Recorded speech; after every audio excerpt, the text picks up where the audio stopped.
From the headquarters of Telesur English in Caracas, Venezuela, I'm Carla Gonzalez, and this is From the South.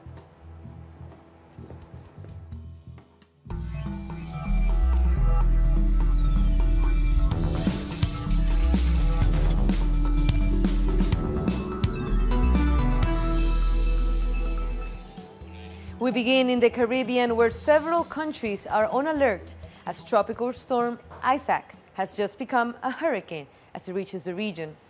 Meteorologists warn that Isaac is expected to reach hurricane magnitude today. The storm will reach the Lesser Antilles before crossing the eastern Caribbean Sea. Isaac will arrive to Puerto Rico, Hispaniola, Cuba, Jamaica, the Bahamas, and parts of the United States throughout the week. 52 Venezuelans from the indigenous Yucpa community have returned home from Colombia thanks to the Return to the Homeland program. The group of men, women, and children were given medical checks as they arrived back on Venezuelan territory. From there, they are being taken back to their home communities in the Perijá Hills of Zulia State. They decided to apply for the government's return program after suffering economic hardship in Colombia. The group of Yucpa set off from Bucaramanga in Colombia earlier in the day, in 2 buses provided by the Venezuelan authorities. Around 1,700 citizens have returned to Venezuela from Ecuador, Peru, and Brazil since the program was launched. This included a number of indigenous communities. 90 other Venezuelan migrants have returned to their country from Peru. Let's look at their stories. This place saw them live. Now they are returning to their country.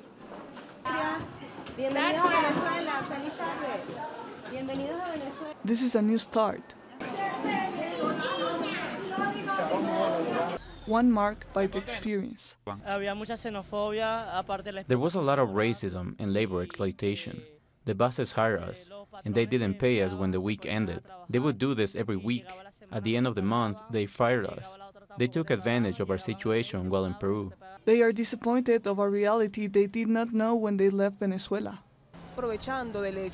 In these countries, they are taking advantage of Venezuelans who are migrating. They pay cheaper labor force, but we do the same work just like any other citizens of any country. Now, a new path is waiting for them, a new vision of hope.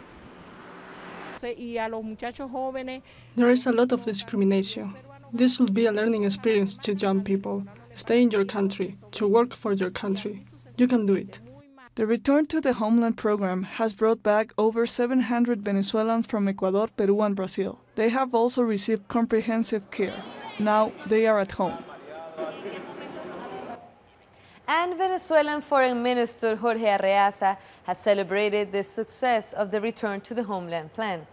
On Twitter, Arreaza said the program will continue to bring migrants home from across Latin America. Arreaza also denounced the coup attempt promoted by the United States against President Nicolás Maduro. In a report by the New York Times, U.S. high officials alleged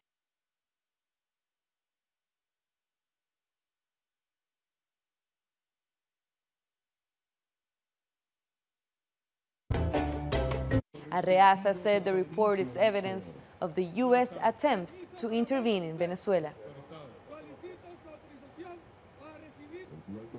A march in Chile has paid tribute to the victims of the dictatorship as the 45th anniversary of the coup against President Salvador Allende approaches.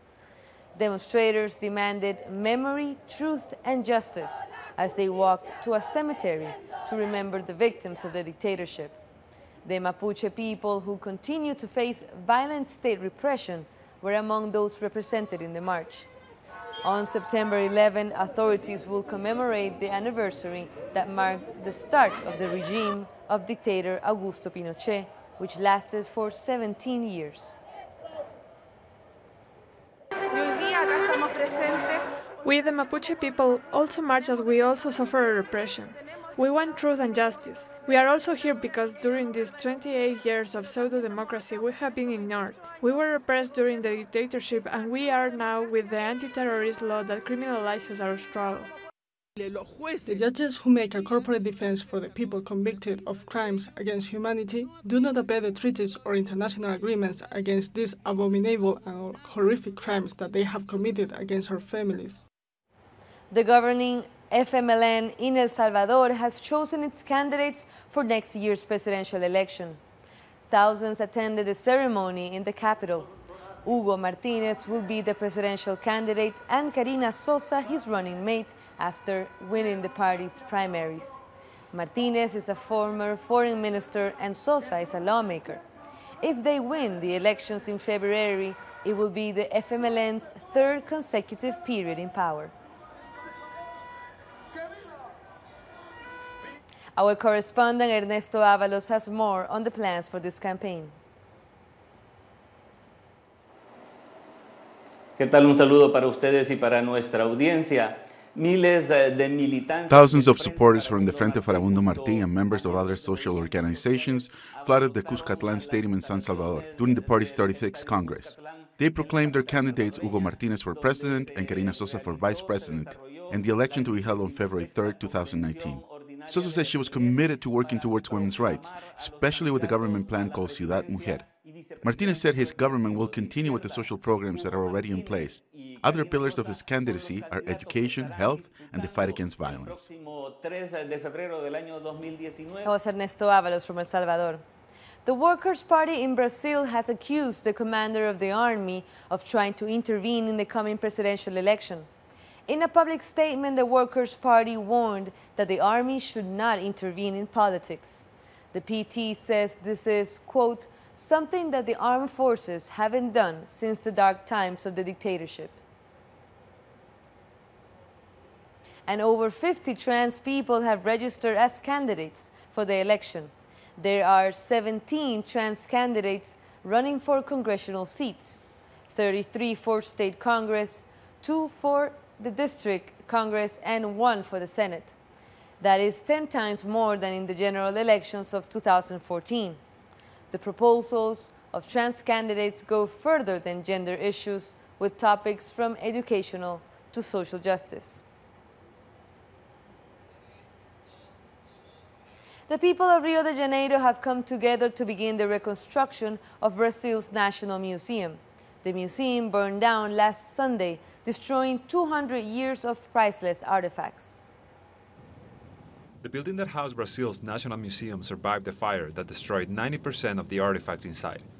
Nearly 20 million pieces spanning millions of years of existence were lost. The academic community has promised to continue reconstruction efforts. We didn't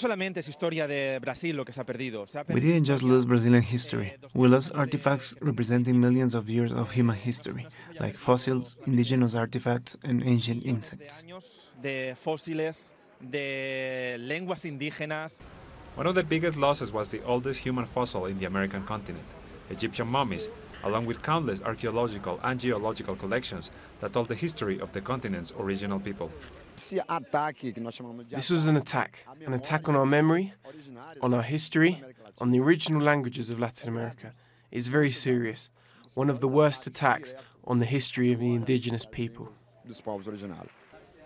The National Museum is part of the University of Rio de Janeiro, which has faced large budget cuts since 2015. They've only become worse since President Michel Temer came to office. He cut the museum's budget by nearly $20 million. It's not just the museum. The whole country is being affected by this perverse logic of budget cutbacks. We have started to mobilize, trying to show our reality, to inform people to fight these policies. To destroy Rio's university is to destroy the nation itself. It's destroying our future.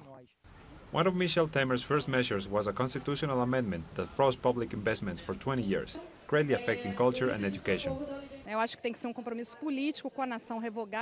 there has to be political compromise so we as a nation can revoke these measures, because education, health, culture and even science are being eradicated. The Brazilian people will not hold anything back in their efforts to see the museum be rebuilt. They also say they will take to the streets to demand that the constitutional amendment that froze public spending for 20 years be repealed. Coming up, more stories. We'll be back.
Welcome back.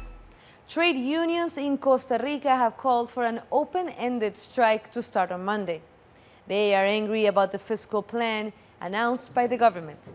Trade unions say the economic reforms will only affect workers. Demonstrators also believe the measures could fix the economy.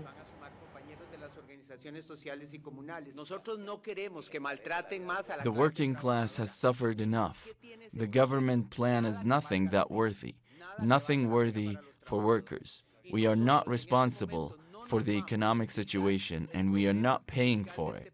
We have proposals, but the government does not want to listen to us. We are organized ready to start on Monday with this indefinite national strike. Monday, Tuesday, Thursday, and Friday we will hold a regional strike, and on Wednesday it will be national. We will also march in San Jose towards the National Assembly. Our correspondent Fernando Francia has more from San Jose.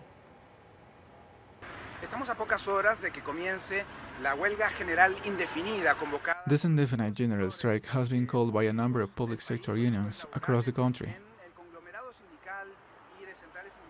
It is starting at 6 a.m. this Monday. They say that the solution to Costa Rica's fiscal problem is not to put more taxes on the population, but that the large companies, which evade taxes to the value of as much as 8% of the country's gross domestic product, are the ones who should pay more to solve the crisis. One concern people have is that of possible fuel shortages at gas stations. Because if state production stops, that could put in danger the fuel supply for the whole country. That could happen if the Costa Rica oil refinery shuts down. However, the government has said that it has already taken measures to prevent this.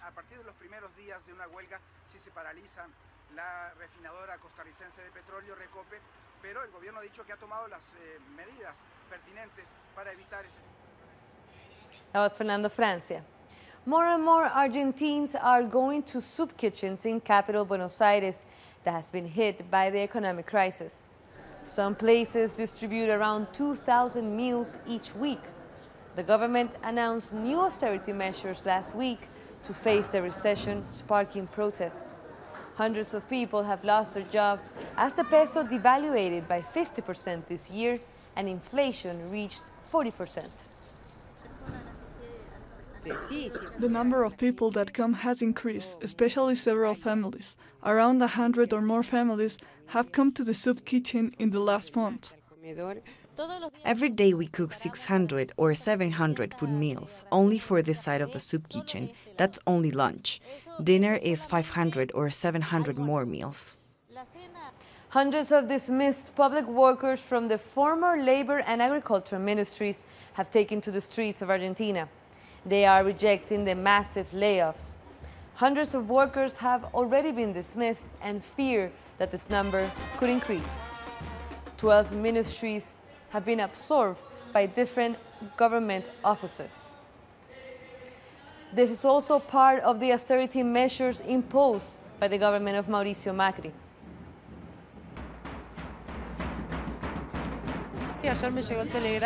Yesterday, I received the dismissal telegram. There are 500 of us who are now without work, and taking into account the country situation, the economic situation, we will not find work. 500 of us are out of work. In April, it was 300 people. Every week, they are dismissing more people.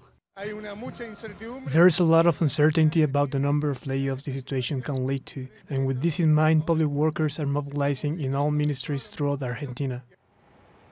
Meanwhile, 4 unions leading strikes in Buenos Aires have reached an agreement with the government on wage increase.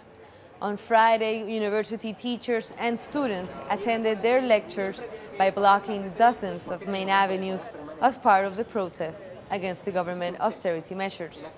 Protesters blame the government for burdening the country with a $50 billion loan from the International Monetary Fund. Argentina is suffering its worst crisis since Macri was elected president. Peace dialogues in Colombia could be affected by President Iván Duque's decision not to resume talks. Paola Fernández brings us details from Bogotá. Cordial saludo para usted y para todos los televidentes. Miren. President Iván Duque has confirmed that he will not resume talks with the ELN or the National Liberation Army. From the day he took office, Duque gave the ELN a deadline to release the people in their possession. He also insisted that the government had indeed given the ELN the protocols for this handover. On the other hand, the ELN's version is that these protocols were never agreed to by both parties, and that the conditions do not exist to make the handover because military operations continue in the area and right-wing paramilitaries are also present. They spoke not only about the people they hold, but also about the situation in the Catatumbo region. They say that paramilitaries have become the main threat to the communities there, and that the presence of government troops has only further endangered the lives of thousands of people. Another concern is the murder of social leaders. 160 leaders have been killed in 2018, and more than 364 have been murdered since the day the peace agreement was signed between the national government and the FARC on November 24, 2016. As a result, many calls have been made on the government, and now especially on the government of Iván Duque, to ensure the safety of social leaders. One of the most recent attacks was in the north of the Valley de Cauca, where Claudia Araujo, a social leader, suffered a second unsuccessful attack. She had already been the victim of another on August 26th. Social movements lament that often those who denounce these attacks have themselves been threatened. Many have had to flee their regions, their villages or towns due to these threats. They are not receiving protection, and many of them end up being killed as well. But then the official investigations go nowhere. That is why these movements are calling on the government of Iván Duque first to continue with the implementation of the peace agreement signed with the FARC, where the issues of guarantees for social leaders and for the opposition is included, but also for them to move forward in the talks with the National Liberation Army.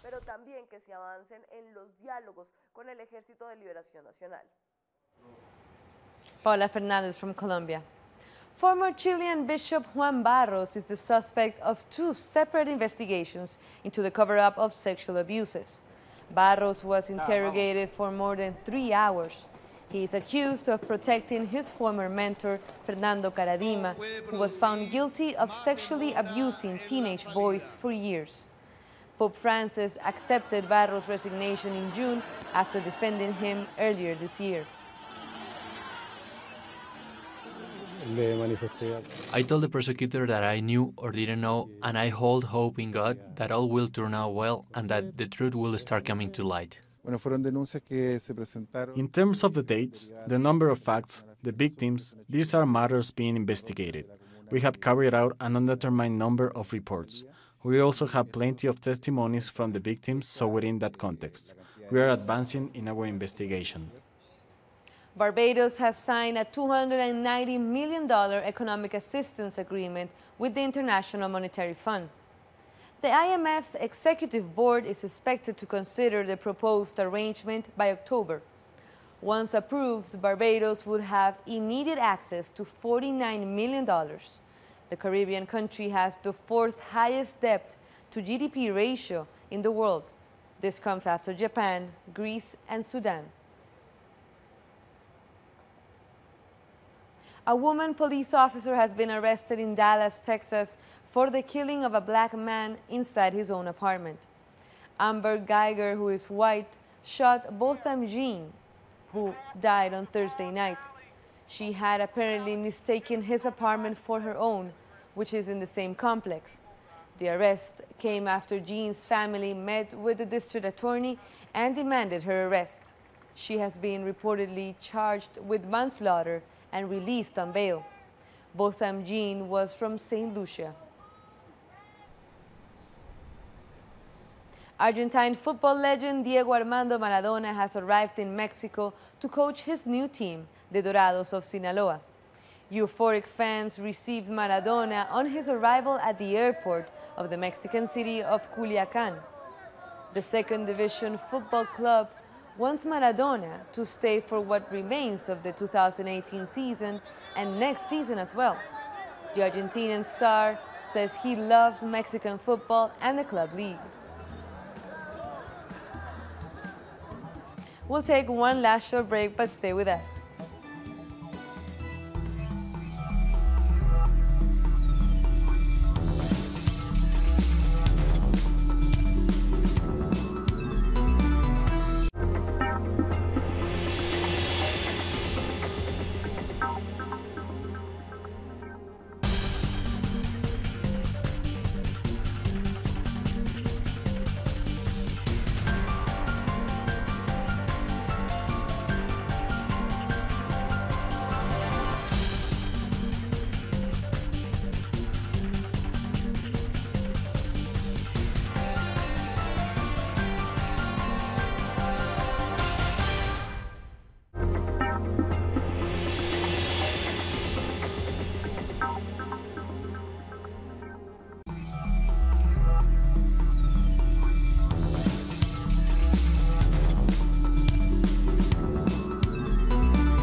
Welcome back.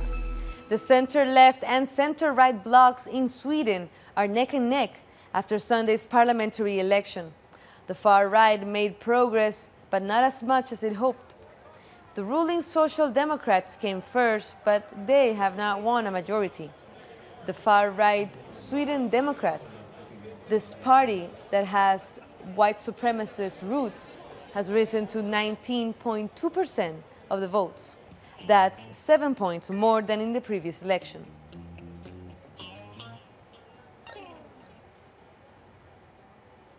I'm actually a bit scared, I have to be honest, because I don't know, again, I'm not Swedish, so I don't know what will happen to me. I mean, I'm a student here, but I don't know if I will be accepted, or if I will be treated as an immigrant. So I'm scared. In Yemen, dozens of people have been killed during heavy fighting between Houthi rebels and Saudi-led coalition-backed forces. It was just last week that the United Nations and its sponsored peace talks between the both sides collapsed. According to the Houthis' Al Masira TV, the UN had been unable to secure authorization from the Saudi-backed Yemeni government to have the Houthi movement land in the Sana'a airport, which in turn prevented the delegation from attending the talks in Geneva. UN Special Envoy for Yemen, Martin Griffiths, said that he would meet with Houthi representatives in Sana'a.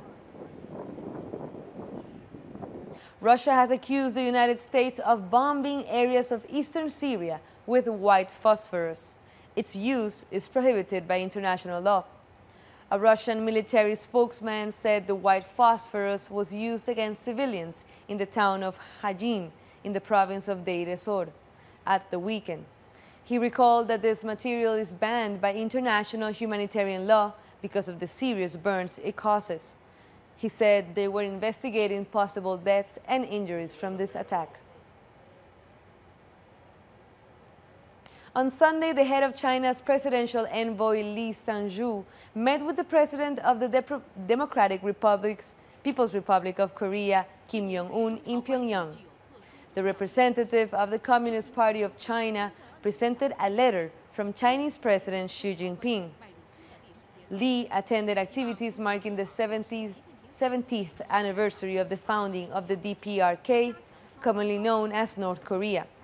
In that letter, Xi said that the DPRK has made extraordinary achievements under the three recent successive socialist governments. Xi's letter said that both the Communist Party and the government of China were committed to safeguarding and developing bilateral relations. China has said that it is willing to work with the two Koreas to play a role in the building of peace on the Korean peninsula. And President Kim Jong-un said that the country is upholding the denuclearization agreement it reached with the United States this year. He also told the Chinese delegation that he hopes that the United States keeps its side of the agreement. And the 70th anniversary of the founding of the Democratic People's Republic of Korea was marked with the opening of the mass games in Pyongyang. This had a formation of glowing drones, of laser and stadium-sized gymnastic shows. Thousands of dancers, martial artists, and singers acted out scenes depicting stories, including the country's struggle to recover from the 1950-1953 Korean War. It's been 42 years since the death of the leader of the Communist Party of China, Mao Zedong, and Bolivian President Evo Morales took to Twitter to remember him as a great revolutionary leader. Evo tweeted, "On a day like today, 1976, our brother leader of the Communist Party and the anti-imperialist Chinese Revolution, first president of People's Republic of China, Mao Zedong, passed away. We pursue his demand of being sincere and open, loyal and vibrant, to be a good revolutionary." And with that, we come to the end of this news brief. For this and many other stories you can find on our website at telesurtv.net/English. Here you can find all of our topics, updated stories, maybe you can find them through countries as well. And you can also follow us on social media. Find us on Facebook, Twitter, and Instagram. For Telesur English, I'm Carla Gonzalez. Thank you for watching.